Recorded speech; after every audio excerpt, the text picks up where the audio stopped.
Hello sweeties, just a little heads up, this video might contain some spoilers if you have yet to see the episode, and also at the end I give my thoughts on who the little girl is, and who River is, and a bit about Amy's positive negative situation.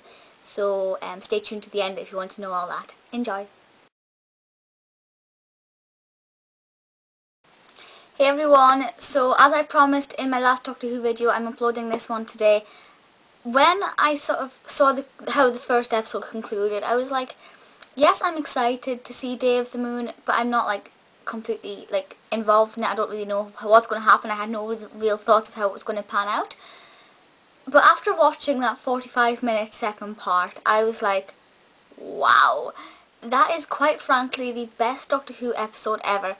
There were times watching it where I didn't feel like I was watching Doctor Who necessarily, more just maybe like a normal sci-fi type program.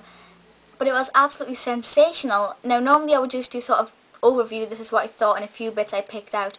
But this was such a busy episode with so much going on, so much that really sort of caught my attention, that I actually wrote down everything as I went along. So I have 1, 2, 3, 4 pages of notes. So I'm going to go through them, so please bear with me.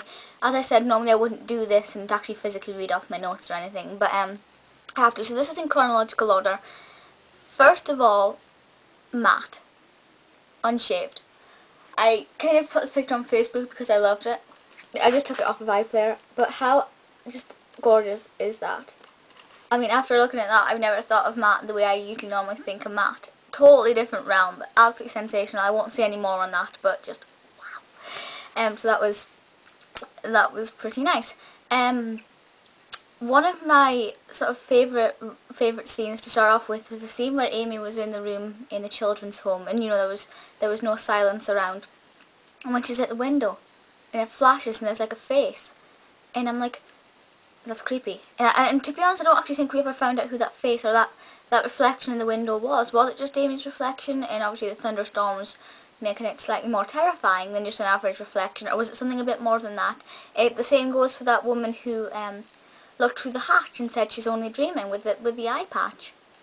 Still no clue as to who she is yet, so that'll be quite interesting to find out, if we ever find out. One of my other favourite scenes was when the Doctor was fiddling with Apollo 11, and the President comes in, and he gets told that the Doctor was fiddling with Apollo 11, and the Doctor mouths to the President, and I thought that was so adorable. I just really liked that scene. And Rory being in a suit with these little glasses on, and he's trying to act all important, and oh, it was really adorable. I think Rory's an adorable character.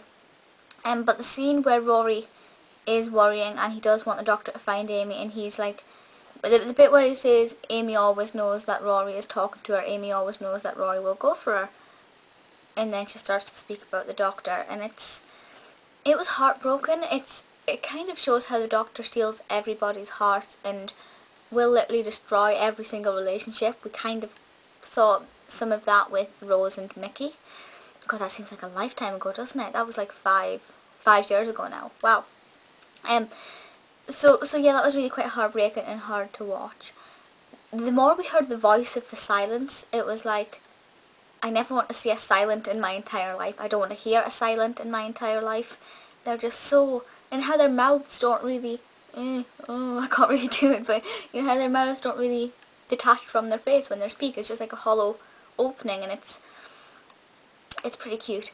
There was a lot of hilarity in this as well, despite the fact that it was quite a serious, kind of dark episode at times. But the bit that went, and I quote, when Canton said, "This is a video phone," whatever a video phone is. And it did kind of make me remember that they had to go back in time before they got to this tech. And it was just really something. I completely forgot that Canton had this camera phone in his hand and hadn't even been invented yet. So I thought that was kind of a nice little touch there. Another bit I loved is when the Silent turned around to Amy when she was strapped, and he went, "You are Amelia Pond." And then Amy turns around and goes, "You are ugly. Did anybody ever tell you that?" And I just thought, you go girl. That was pretty amazing, a thing to say to a Silent. And if a Silent ever confronted me, I'd be like, right. I wouldn't know what to say, so it'd be pretty weird. Also, the serious flirting between River and the Doctor when they were back to back. I don't know why I'm doing that. That doesn't necessarily represent backs, but whatever. I was like, Okay, this is getting really intense and really quite serious. It's not necessarily the fact that Doctor Who is becoming too scary for kids. It's becoming too, 12 rated for kids. It still is PG as far as I know. But I think it's getting a little bit intense between the Doctor and River, and I love it when she says sweetie. I just think that is absolutely adorable. In that scene as well, when they were fighting, when all of them were fighting the silence, the music that was there was really good, and it's not very often that I will pay attention to music in the scenes the first time I watch it, but that really did caught my attention straight away, so I thought, quite interested to get the CD and have a listen to that song more properly, and have a listen without the action and the vocals going on. So, yeah. And the whole thing about how it was, how they called for their own execution, I thought that was very clever and a very, very sneaky way to get rid of them. Because with Doctor Who, you confront the creatures, you sit and think, right, how is the Doctor going to get himself out of this mess now? And I very rarely actually be able to find a way that he's going to do it. And I never ever would have thought that that was the way that he was going to do it. So I thought that was really good and really, really well thought out as well. The bit where Amy called Rory and said, "Get your stupid face out here," I just thought, this is great.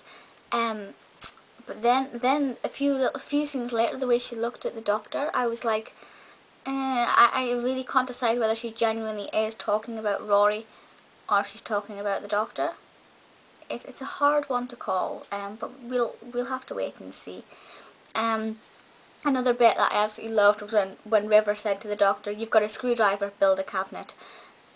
That was like genius. It's just such a simple thing. River says so much that I absolutely adore. She's absolutely fantastic. She's just brilliant. I really love River. Also when Amy said to Rory, "It's a figure of speech, moron." Loved it. There's a lot of quotes in this one, and normally I don't pick up on every single quote that makes me laugh, but this time there was just so much. Which is, yeah. Also Nixon's face, President Nixon's face, when Canton said that he wanted to marry a black man. His face was just priceless. It's worth watching the entire thing just for that, all over again. Yeah. Then the bit where River was getting ready to leave, and first of all I went, River's going, where's River going? River, stay, River, stay.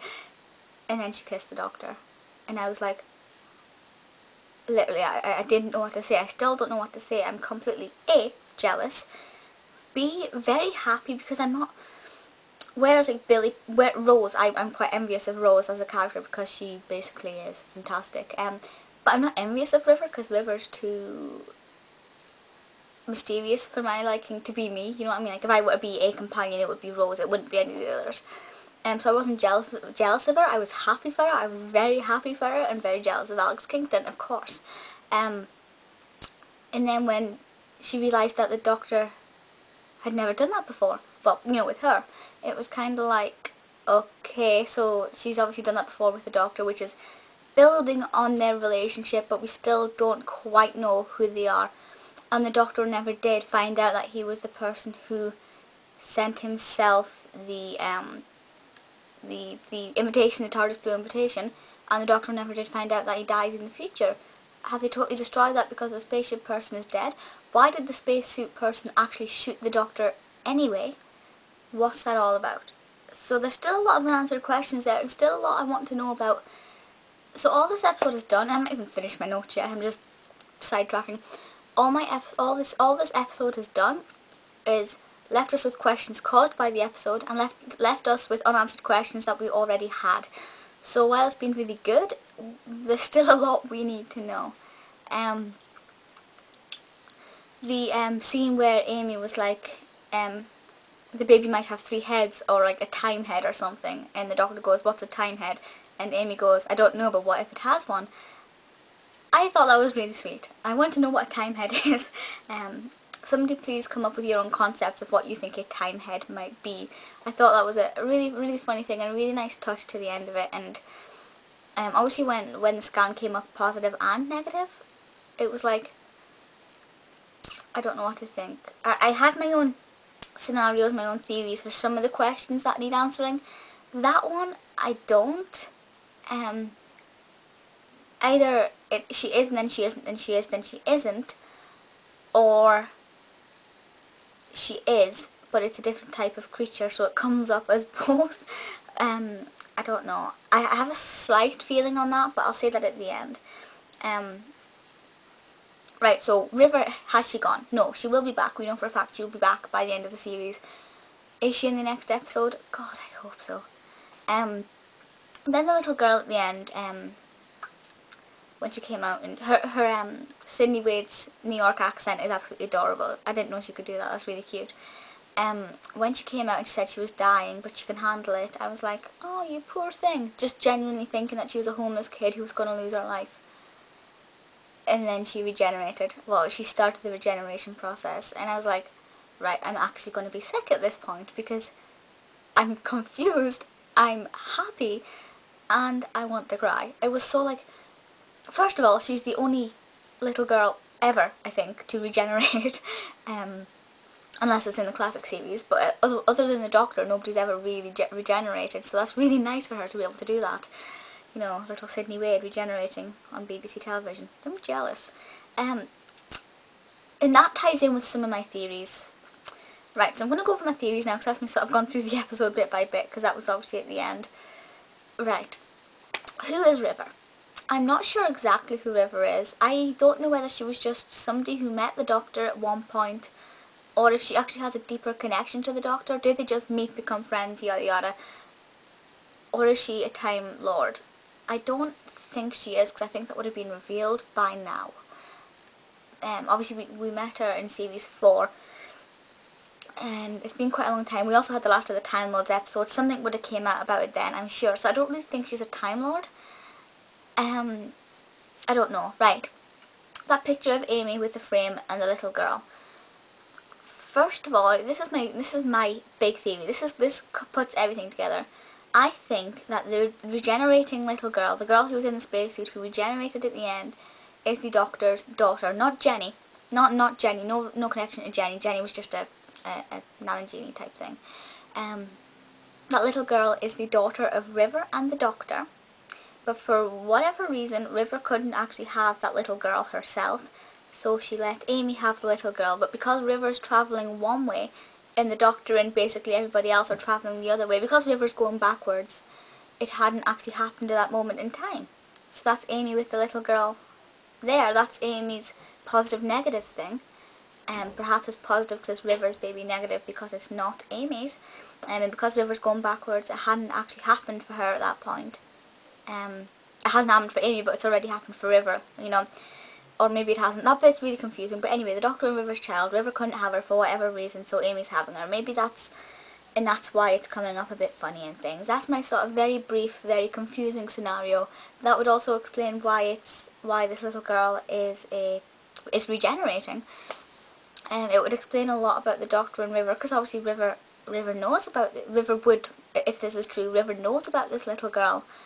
She can't tell the Doctor because it'd upset his whole timeline. It'd ruin his possible future. You know, it's really confusing. But anyway, that's my scenario. Doctor and River's baby. Amy had it, and then something else happened to it, and then she's regenerating. That's all I can really think of for that. I don't really know. That's probably not true. That's a bit far-fetched. But there is obviously something between River and the Doctor, and that's all I can think of to put everything else together. Yeah. But please feel free to leave comments and let me know your thoughts on this. Please let me know if you agree with my scenario. Also, I would love to know any thoughts you have on who River might be and that little girl, who she is, and anything else. Well, that's it for just now. So if you're only here for my Doctor Who videos, I will see you in my next one on Monday. But if not, I will see you in my next video. Bye!